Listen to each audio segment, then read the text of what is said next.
Tonight, flags at half-staff in Washington tonight. The White House paying tribute to over a dozen military members killed in a suicide bombing at the Kabul airport in Afghanistan. In all, the Pentagon says 13 U.S. troops died in yesterday's attack. That is in addition to reports of over 160 Afghan citizens' deaths. The White House now says the attack was carried out by one suicide bomber. A group known as ISIS-K has claimed responsibility. And as evacuations press on, the president has been warned that another attack is likely. Thousands of people are still waiting to be evacuated from Afghanistan, and the clock is ticking.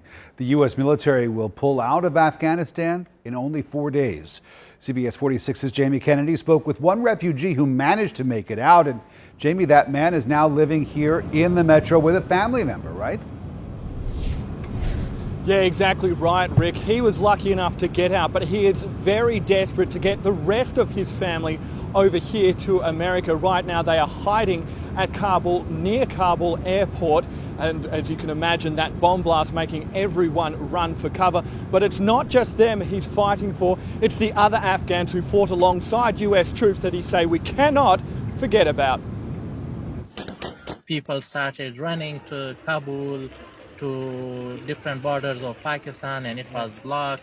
It was shootings, it was fear. This Afghan refugee has been lucky enough to make it to the US, but not so for his family. I close my eyes, I think of my family, and I see those people who got killed yesterday in that bomb, and I could not hold my tears. We cannot identify him for safety reasons. He says the Taliban have been killing family members of refugees who speak out. His wife, parents, nephews and nieces are all hoping to get out at Kabul airport. They walked in the blood.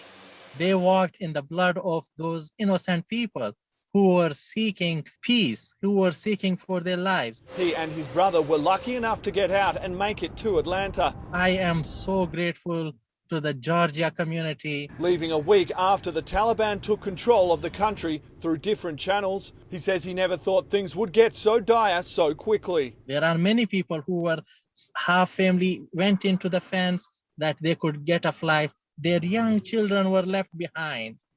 There are children who got into that area, but their parents are outside. It is a total chaos. He worked with American and NATO forces in Afghanistan, like many others, and says we cannot abandon them to the fate of the Taliban.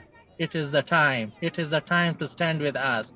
We were with Americans. We were with Americans at the front line. We took part equally with American soldiers to fight this terrorism, and we should not be left behind.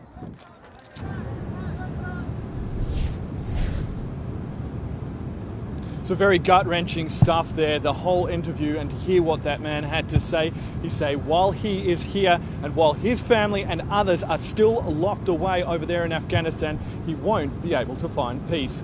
Live in Atlanta, Jamie Kennedy, CBS 46 News. Jamie, thank you.